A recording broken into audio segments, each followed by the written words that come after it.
ইসলাম সম্পর্কে সঠিক জ্ঞান অর্জনের অভাবে বর্তমান বিশ্বে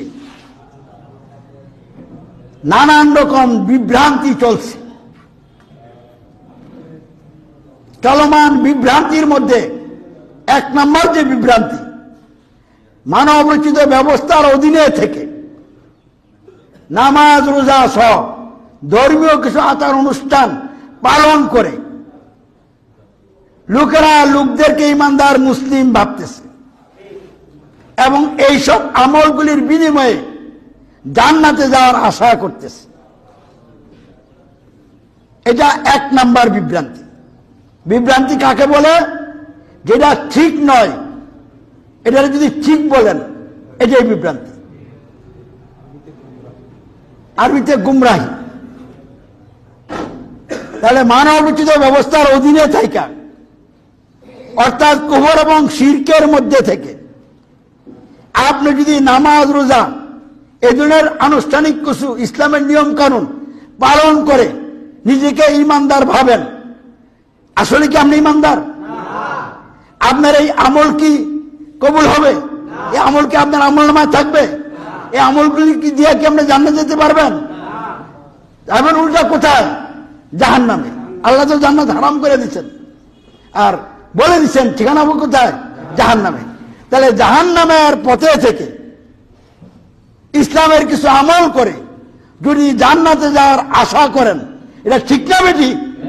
তাহলে বেঠিককালে লোকেরা কি মনে করতেছে? ঠিক মনে করতেছে। এই জন্য এটা হলো বর্তমান পৃথিবীতে মুসলিম উম্মার মধ্যে এক নাম্বার বিভ্রান্তি। দুই নাম্বার বিভ্রান্তি হচ্ছে ইসলাম প্রতিষ্ঠার নামে গণতন্ত্রের অধীনে ভোট জোট নির্বাচন করা। গণতন্ত্র মানবরচিত ব্যবস্থা।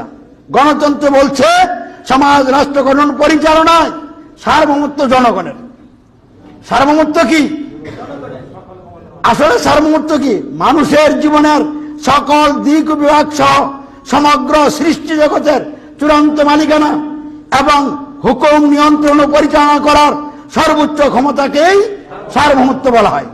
সমাজ ও রাষ্ট্রের ক্ষেত্রে সার্বভৌমত্ব হচ্ছে সমাজ ও রাষ্ট্রের মালিকানা এবং সমাজ ও রাষ্ট্র গঠন ও পরিচালনায় আইন বিধান প্রণয়ন ও প্রয়োগের সর্বোচ্চ ক্ষমতা।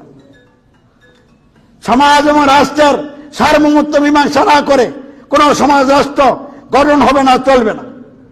তাহলে যেখানেই সমাজ রাষ্ট্র গঠন করবেন সেখানে আগে কিসের মীমাংসা করতে হবে? সার্বভৌমত্বের মীমাংসা করতে হবে। সার্বভৌমত্বের মালিক হতে হলে চিরন্তন এবং চিরস্থায়ী সত্তা হওয়া অপরিহার্য। চিরন্তন এবং চিরস্থায়ী না হইয়া সার্বভৌমত্বের মালিক হতে পারে না। চিরন্তন এবং চিরস্থায়ী সত্তা হচ্ছে একমাত্র আল্লাহ। তাহলে আল্লাহ হচ্ছেন সার্বভৌমত্বের একমাত্র মালিক। মানুষ সহ কোন সৃষ্টি চিরন্তন নয়, এই জন্য কোন মানুষ সার্বভৌমত্বের মালিক নয়, হতে পারে না। এই জন্য আল্লাহ রাব্বুল আলামিন মানুষকে কি বলছেন? জমিনে তার প্রতিনিধি, খলিফা। মানুষের খলিফা হওয়ার যোগ্যতা আছে, মালিক হওয়ার কোন যোগ্যতা নাই। আইন দিবেন মালিক। ইনিল হুকম ইল্লা লিল্লাহ, হুকুম দেওয়ার অধিকার একমাত্র কার? আল্লাহর। কেন? তিনি রব, সার্বভৌমত্বের মালিক। মানুষের হুকুম দেওয়ার কোন অধিকার নাই, কারণ তারা কেউ মালিক নয়, তারা প্রতিনিধি।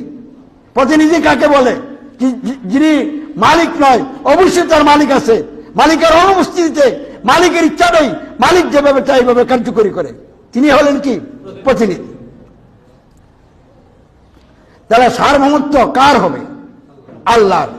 তাহলে সার্বভৌমত্ব যার, আইন বিধান তার। আইন বিধান কি? সার্বভৌমত্বের মালিক যিনি, তার আদেশ নিষেধ, তার ইচ্ছা ও তার অনুমোদনকে কি বলা হয়? আইন বলা হয়। কর্তৃত্ব কি? আইন প্রয়োগ করাকে কি বলা হয়? কর্তৃত্ব বলা হয়। তাহলে সার্বভৌমত্ব আইন বিধান কর্তৃত্ব একমাত্র কার? আল্লাহর। গণতন্ত্র বলছে সার্বভৌমত্ব জনগণের। জনগণ সকল ক্ষমতার উৎস। আন্নাল কুওয়াতা লিল্লাহি জামিয়া, সকল ক্ষমতার মালিক হচ্ছেন কে? একমাত্র আল্লাহ। তাহলে গণতন্ত্রে, সমাজ এবং রাষ্ট্রের ক্ষেত্রে সার্বভৌমত্ব আল্লাহর নামে না কার উপর আরোপ করছে?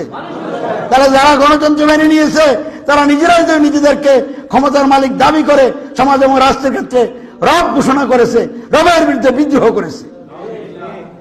আর গণতন্ত্রের নির্বাচনে যারা জয়ী হয়ে সংসদে বসে তারা হলো সমাজ এবং রাষ্ট্র গঠন ও পরিচালনা করার জন্য রাষ্ট্রের জন্য আইনদাতা। আইন হলো পার্লামেন্টের। তাহলে গণতন্ত্রে সার্বভৌমত্ব জনগণের, আইন বিধান সংসদ সদস্যগণের। আর ওই সংসদে যে আইন পাস হয় ওই আইন দিয়ে সরকার মানে মন্ত্রী পরিষদ তারা রাষ্ট্র কি করে? শাসন করে। তাহলে শাসন কর্তৃত্ব কার? সরকারের। তাহলে গণতন্ত্রে সার্বভৌমত্ব জনগণের, আইন বিধান সংসদ সদস্যগণের, শাসন কর্তৃত্ব মন্ত্রীগণের। নাউযুবিল্লাহ মিন যালিক। তাহলে কি হয়ে গেল?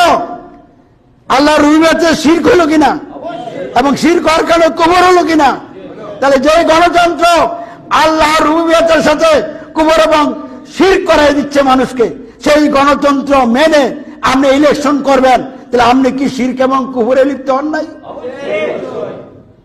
নির্বাচন কমিশন থেকে ফরম কিনে পূরণ করে জমা দিয়া ক্যান্ডিডেট হইবেন, এরপরে আপনার বাক্সে ভোট পড়বো, তাহলে আপনি কার সার্বভৌমত্ব আইন বিধান কর্তৃত্ব মেনে ইলেকশন করলেন?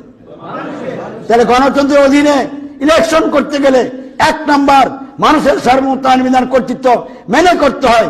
2 নাম্বার মানুষের তৈরি সংবিধান, গণতান্ত্রিক সংবিধানের আনুগত্য স্বীকার করে করতে হয়। 3 নাম্বার গণতান্ত্রিক সরকারের আনুগত্য স্বীকার করে করতে হয়। আর এগুলি হলো আল্লাহর রুবুবিয়াতে, আল্লাহর উলুহিয়াতে, আল্লাহ রসুলের ইতায়াতে কুফর এবং শিরক। অর্থাৎ গণতন্ত্রের ইলেকশন ইসলাম প্রতিষ্ঠার পদ্ধতি হতে পারে না। এটা শিরক এবং কুফর, জাহান্নামের পথ। তাহলে যারা ইসলাম প্রতিষ্ঠার জন্য গণতন্ত্রের ইলেকশনকে পথ হিসেবে গ্রহণ করেছেন তারা কুফর এবং শিরকে লিপ্ত হয়েছেন। তাহলে এইটা করে জান্নাতে যাওয়া যাবে? অথচ তারা মনে করতেছেন এই কাজগুলি করে আল্লাহকে আমরা সন্তুষ্ট করব, আমরা আল্লাহর ক্ষমা লাভ করে জান্নাতে যাব। তাহলে এটা জান্নাতের পথ নয়। জান্নাতের পথ নয়টাকে জান্নাতের পথ মনে করা হচ্ছে, এই জন্য এটা হলো দ্বিতীয় বিভ্রান্তি। এটা মুসলিম উম্মার মধ্যে এই দ্বিতীয় বিভ্রান্তিটা আছে। 3 নাম্বার বিভ্রান্তি হচ্ছে উগ্রতা, জঙ্গিবাদ, বোমাবাজি, ইতালের নামে, ইসলামের নামে সন্ত্রাস। আল্লাহর কোন নবী, কোন রাসূল প্রতিষ্ঠিত জাহিলিয়াতের যারা ধারক বাহক ছিল তাদেরকে ক্ষমতার্থে নামার ডাক দেন নাই। মুসা কালিমুল্লাহ কি যায় ফেরাউনকে বলছিল ক্ষমতার্থে নামো? না, তিনি দাঁত দিয়েছিলেন তুমি সীমা লঙ্ঘন করেছো, তাগুত হয়ে গেছো, আল্লাহকে রব মেনে রবের বান্দা হয়ে যাও। হযরত মুহাম্মদ সাল্লাল্লাহু আলাইহি ওয়াসাল্লাম কি আবু জেহেলকে বলেছিলেন যে ক্ষমতার্থে নামো? না, আল্লাহকে রব মানার দাওয়াত দিয়েছিলেন। আল্লাহকে রব মানার, তাকে ইলাহ গ্রহণের এবং মুহাম্মদকে আল্লাহ রাসূল মেনে তার আনুগত্যে আসার দাওয়াত দিয়েছিল। এবং চরম মুহূর্তে মুসা কালিমুল্লাহ কি ফেরাউন যখন সেনাবাহিনী তলব করে অপারেশনের জন্য প্রস্তুতি নিয়ে অপারেশনে নেমে গেল, তখন কি হযরত মুসা কালিমুল্লাহ এই কথা বলেছিলেন আমার যা কিছু আছে তা নিয়ে এখন ফেরাউনের বিরুদ্ধে যুদ্ধ ঘোষণা করলাম? না, তিনি বাড়িঘর ত্যাগ করে ঈমান নিয়ে বের হয়ে পড়লেন। আল্লাহ রাসূল হযরত মুহাম্মদ সাল্লাল্লাহু আলাইহি ওয়াসাল্লামকে যখন হত্যা করার সিদ্ধান্ত করা হলো নবুয়তের 13তম বছরে, তখন তিনি কি আবু জেহেলের বিরুদ্ধে তার অনুসারীদেরকে নিয়ে যুদ্ধ ঘোষণা করেছিলেন নাকি হিজরত করেছিলেন? তাহলে তখন তো আবু জেহেলকে ক্ষমতাতে নামার ডাকও দেন নাই, লড়াইও করেন নাই, হিজরত করেছিলেন। তাহলে বোঝা গেল যদি সমাজে রাষ্ট্রে মানবোচিত ব্যবস্থা প্রতিষ্ঠিত থাকে, যারা মানবোচিত ব্যবস্থা দেয়, সমাজ রাষ্ট্রের নেতৃত্ব দেয়, এদের বিরুদ্ধে লড়াই করার নির্দেশ আল্লাহ কোন নবীকে দেন নাই, রাসূল মুহাম্মদ সাল্লাল্লাহু আলাইহি ওয়াসাল্লামকে দেন নাই। লড়াইয়ের নির্দেশ দিয়েছিলেন মদিনায় রাষ্ট্রীয় ক্ষমতা লাভের পরে। কথাটা আমরা বুঝতে পারছি কিনা? আল্লাহ রসুল মদিনায় যাইয়া সার্বিক নেতৃত্ব লাভ করলেন। মদিনার সনদের মাধ্যমে ইহুদিরাও ইসলামী রাষ্ট্রের আনুগত্যের অধীনে চলে আসলো, তারা তাদের ধর্মীয় অধিকার পাইল। তাহলে ধর্মীয় দিক থেকে অমুসলমানরা তাদের ধর্মকর্ম পালন করতে পারবে, এই সুযোগ ইসলামে দিছে। কিন্তু রাষ্ট্র পরিচালনার দিক থেকে সকলকে আল্লাহর সার্বভৌমত্ব, তার আইন বিধান এবং কর্তৃত্বের কাছে বন্দী হতে হবে। এখানে কোনো ছাড় নাই। তাহলে মদিনায় সমাজ রাষ্ট্র গঠন পরিচালনায় কার আইন কায়েম হয়ে গেল? আল্লাহর আইন, ইসলাম। নেতৃত্বে আসলেন কে? রাসূল মুহাম্মদ সাল্লাল্লাহু আলাইহি ওয়াসাল্লাম। তাহলে রাষ্ট্রীয় নেতা হিসাবে মুসলমানরাও মানছে, অমুসলমানরাও মানছে, এবং ধর্মীয় দিক থেকে মুসলমানরা মানছে, ইহুদিরা কি করে নাই? মানে নাই। তখন আল্লাহর পক্ষ থেকে যখন এই মদিনার এই নবগঠিত ইসলামী রাষ্ট্রের উপরে আক্রমণ করা হলো মক্কার পক্ষ থেকে, তখন কি করা হয়েছে? লড়াই করার নির্দেশ দেওয়া হয়েছে। তাহলে ইসলামী রাষ্ট্রের উপরে যখন আক্রমণ করা হয় তখন ওই পরিস্থিতিতে লড়াই করার বিধান ইসলামে আছে। অন্য কোন অমুসলিম রাষ্ট্রকে, কুফরি রাষ্ট্রকে রাষ্ট্রের পক্ষ থেকে রাষ্ট্রীয় নেতা, ইসলামী রাষ্ট্রের প্রধান, তিনি দাওয়াত দিলেন, দাওয়াত কবুল করলো না, জিজিয়া কর দেওয়ার জন্য আহ্বান করলেন, জিজিয়া কর দিতেও কি হলো না? রাজি হলো না।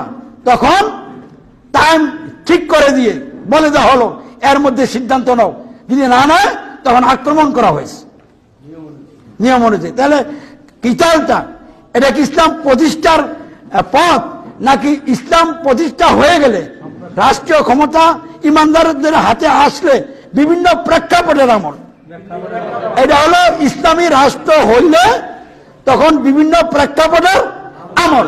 তাহলে ইসলামের প্রতিষ্ঠার জন্য যদি আপনি কিতালকে আনেন, কোন যুক্তিতে আনবেন? কোন দলিলের ভিত্তিতে আনবেন? কোন দলিল নাই। তাহলে এটা নিজস্ব মত, নিজস্ব ব্যাখ্যা।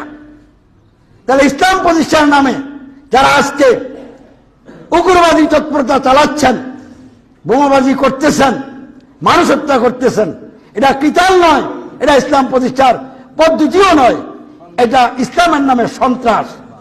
এই কারণে আপনারা নিজেরা রব হয়ে গেছেন। মানে রব কাকে বলে? আল্লাহর ফাসালার বিপরীত। যাই যে আপনি একটা ফাসালা দেন, তাহলে আপনি ফাসালাকারী হয়ে গেলেন, মানে রব হয়ে গেলেন।